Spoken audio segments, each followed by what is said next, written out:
जय जय श्री राम।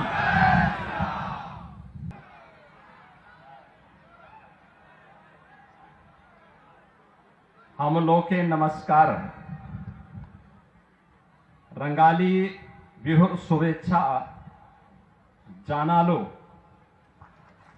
भारत माता की, भारत माता की, भारत माता की।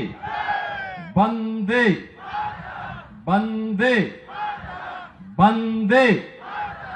जय श्री राम, जय जय श्री राम। बरपेटा विधानसभा क्षेत्र से आज के इस चुनावी सभा में एनडीए के प्रत्याशी श्री दीपक कुमार दास जी के समर्थन में आयोजित आज की इस जनसभा में अध्यक्षता कर रहे भारतीय जनता पार्टी के जिला के अध्यक्ष श्री महेंद्र दास जी, एजीपी बरपेटा के जिलाध्यक्ष श्री गुणेंद्र नाथ दास जी, हरियाणा सरकार के मंत्री श्री महिपाल थांडा जी, विधानसभा के प्रभारी श्री शरदेंदु तिवारी जी, इलेक्शन कोऑर्डिनेटर श्रीमती निपा मौनी कलता जी, पूर्व जिलाध्यक्ष बरपेटा बीजेपी श्री अनिल चंद दास जी, महिला मोर्चा की सेक्रेटरी श्रीमती परमी दास जी, बरपेटा विधानसभा क्षेत्र से जुड़े हुए एनडीए के हमारे सभी पदाधिकारीगण, उपस्थित बहन और भाइयों, सर्वप्रथम मां कामाख्या और असम की इस पावन धरा को मैं कोटि कोटि नमन करते हुए आप सभी का मैं हृदय से अभिनंदन करता हूं, स्वागत करता हूं। बहनों और भाइयों, असम की ये पावन धरा जिसे हम पूर्वोत्तर के द्वार के रूप में, भारत की गौरव की धरा के रूप में हर भारतवासी गर्व के साथ मां कामाख्या का दर्शन करने के लिए इस पावन धरा में आता है। भारत की वैष्णव परंपरा की श्रीमद शंकर देव और माधव देव की इस पावन धरा को नमन करने के लिए आता है। असम की जीवन रेखा के रूप में विख्यात ब्रह्मपुत्र के दर्शन करने के लिए आता है। आज ये मेरा सौभाग्य है, किसी पावन धरा में मुझे मां कामाख्या के आशीर्वाद की पावन धरा, असम की इस पावन धरा में, बरपेटा की इस वैष्णव परंपरा की धरा में आप सबसे संवाद करने का अवसर प्राप्त हो रहा है। इस अवसर पर मैं आप सभी के प्रति हृदय से आपका अभिनंदन करता हूं। आपको रंगोली बिहू उत्सव की भी हृदय से बधाई और मंगल में शुभकामनाएं आप सबके प्रति व्यक्त करता हूं। बहनों और भाइयों, असम की अपनी गौरवशाली परंपरा रही है। यहां की आध्यात्मिक और सांस्कृतिक परंपरा, यहां की समृद्ध परंपरा, जहां एक भारत श्रेष्ठ भारत के निर्माण में महत्वपूर्ण भूमिका का निर्वहन की है, वहीं यहां की वैष्णव परंपरा में श्रीमंत शंकर देव और माधव देव की इस पावन धरा ने उसे एक नई ऊंचाई के साथ एकता, भक्ति और मानवता का संदेश की भूमि के रूप में भी परिवर्तित किया है। बहनों और भाइयों, यहां का काजीरंगा, यहां का नेशनल पार्क, ये दुनिया के अंदर राइनो के साथ साथ अपनी जैव विविधता के लिए भी जग विख्यात रहा है। और कौन नहीं जानता है, अहोम राजवंश ने इसी पावन धरा में विदेशी आक्रांताओं के छक्के छुड़ा करके अहोम की इस समृद्ध संस्कृति को एक नई ऊंचाइयों तक ले जा करके भारत की रक्षा करने में अपना योगदान दिया था। और उस समय अहोम राजवंश के महान नायक लचित बोरफुकन की अदम्य साहस, उनका शौर्य और पराक्रम हर भारतीय युवा के लिए सदैव एक प्रेरणा रही है।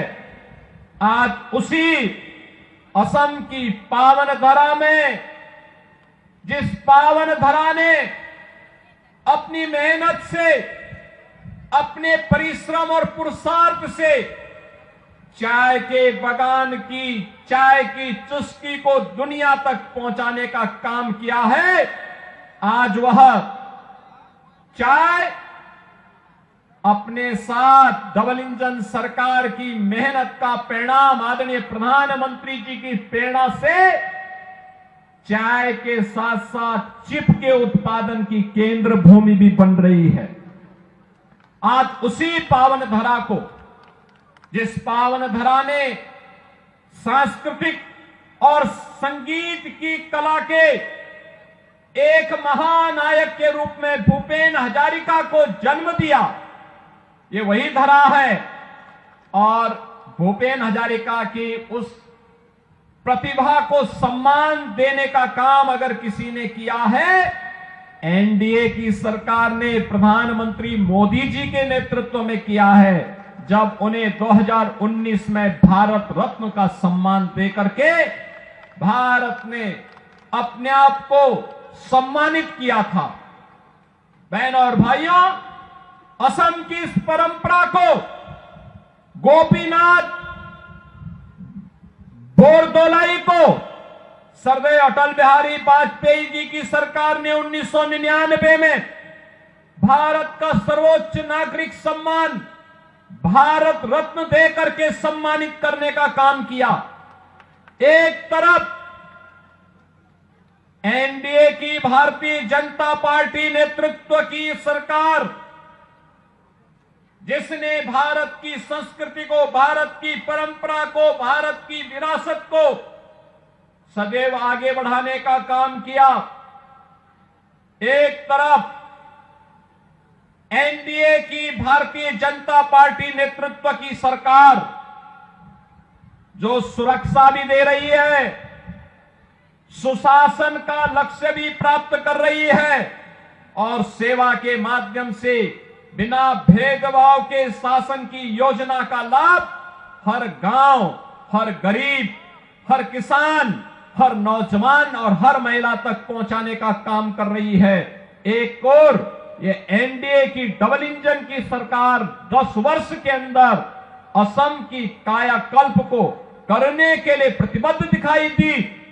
वहीं दूसरी ओर कांग्रेस नेतृत्व की सरकारों ने 60 वर्ष तक असम के अंदर अराजकता को, दंगों को, कर्फ्यू को, घुसपैठ को, अराजकता को बढ़ावा देकर के यहां की सुरक्षा में सेंध लगाने का काम किया, यहां की विरासत को अपमानित करने का काम किया। कांग्रेस की सरकार होती थी, भारत रत्न तब केवल एक खानदान के लोगों को प्राप्त होता था। तब यहां की संस्कृति और संगीत की पहचान भूपेन हजारिका को भारत रत्न कांग्रेस ने नहीं दिया। याद करिए, तब मां कामाख्या का कॉरिडोर बनाने की याद उनको नहीं आई। तब काजीरंगा नेशनल पार्क में यहां के राइनो को, जो विश्वविख्यात राइनो है, उसका संरक्षण हो, इसकी याद कांग्रेस को नहीं आई। तब यहां असम और पूर्वोत्तर की कनेक्टिविटी अच्छी हो, इसकी याद उन्हें नहीं आई। बहनों और भाइयों, प्रधानमंत्री मोदी जी के नेतृत्व में ये डबल इंजन सरकार की ताकत है। आज पूर्वोत्तर के राज्यों में बेहतरीन कनेक्टिविटी है। रोड की कनेक्टिविटी, रेलवे की कनेक्टिविटी, एयर कनेक्टिविटी और इनलैंड वाटरवे की कनेक्टिविटी, चार प्रकार की कनेक्टिविटी। याद करिए, आज असम में भी engineering college, medical college, AIIMS, NIT, IIT, IIM, इन सबका निर्माण हो रहा है। और अब डबल इंजन सरकार पिछले 10 वर्ष के अंदर पूरी मजबूती के साथ तय की है, असम को घुसपैठ का अड्डा नहीं बनाने देंगे, दंगाइयों को निकाल बाहर करेंगे। और यह कार्य केवल और केवल एनडीए की भारतीय जनता पार्टी की सरकार कर सकती है। बहनों और भाइयों, ये कांग्रेस हो या यूडीएफ, इन लोगों को जब भी अवसर मिला है, इन्होंने भारत और भारतीयता को ही अपमान किया है। लगातार इनके द्वारा अपमानित किया गया है। यूडीएफ तो असम के अंदर घुसपैठ की जन्नी है, घुसपैठियों को प्रश्रय देती है, घुसपैठियों के बल पर असम की सत्ता को कब्जा करना चाहती है। कांग्रेस उनके साथ सहयोगी बन करके असम की संस्कृति के साथ खिलवाड़ करने का काम कर रही है। लेकिन एनडीए की डबल इंजन की ये सरकार असम को असम की संस्कृति के साथ जोड़ करके असम की सांस्कृतिक धरोहर को सुरक्षित करते हुए, उसका संरक्षण करते हुए, एक एक घुसपैठी को असम की धरती से बाहर करके यहां की डेमोग्राफी को चेंज करने की साजिश को विफल करने का काम अगर कोई कर रही है, तो डबल इंजन की एनडीए की असम की सरकार कर रही है। वह विरासत का सम्मान भी कर रही है और असम के अंदर बेहतरीन विकास का काम भी कर रही है। बहनों और भाइयों, ये काम केवल मोदी जी के मार्गदर्शन और नेतृत्व में डबल इंजन की एनडीए की भारतीय जनता पार्टी की सरकार ही कर सकती है। देश के अंदर जहां जहां भी एनडीए की बीजेपी की गवर्नमेंट है, बीजेपी ने वह करके दिखाया है। याद करिए, अयोध्या में, उत्तर प्रदेश के अंदर राम जन्मभूमि के लिए आंदोलन चलता था। असम से भी राम भक्त जाते थे, हम नारा लगाते थे, राम लला हम आएंगे, मंदिर वहीं बनाएंगे। कांग्रेस थी, कांग्रेस ने कहा राम तो हुए ही नहीं। कांग्रेस के सहयोगी दलों ने राम के अस्तित्व को नकारने का काम किया। प्रधानमंत्री के रूप में मोदी जी आए, उत्तर प्रदेश में डबल इंजन की सरकार बनी। 500 वर्षों की जो तमन्ना थी, आज वह अयोध्या में साकार हुआ है। भव्य राम मंदिर का निर्माण हो गया है। अब उत्तर प्रदेश में कर्फ्यू नहीं लगता, नो कर्फ्यू नो दंगा, और यूपी में है सब चंगा। अब वहां दंगा नहीं है, वहां कर्फ्यू नहीं है, वहां सड़कों पे कोई नमाज नहीं पढ़ सकता।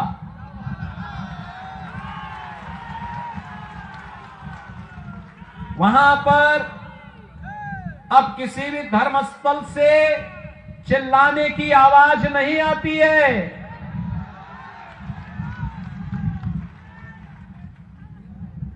अगर किसी ने दंगा करने का दुस्साहस किया तो उसकी प्रॉपर्टी को जब्त करके वहां के गरीबों में, दलितों में, जनजातीय समुदाय के लोगों में बांट दी जाती है और कहा जाता कि इनका अधिकार है, घुसपैठियों का कोई अधिकार और दंगाइयों का कोई अधिकार नहीं होता है।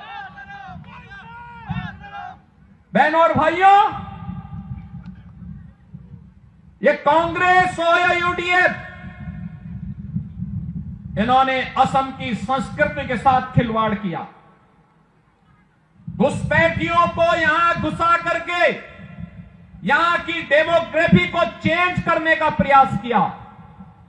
आपके हक पर डकैती डालने का काम किया। असम के लोगों के राशन पर, उनके मकान पर, उनकी जमीन पर जबरन कब्जा करने का प्रयास किया।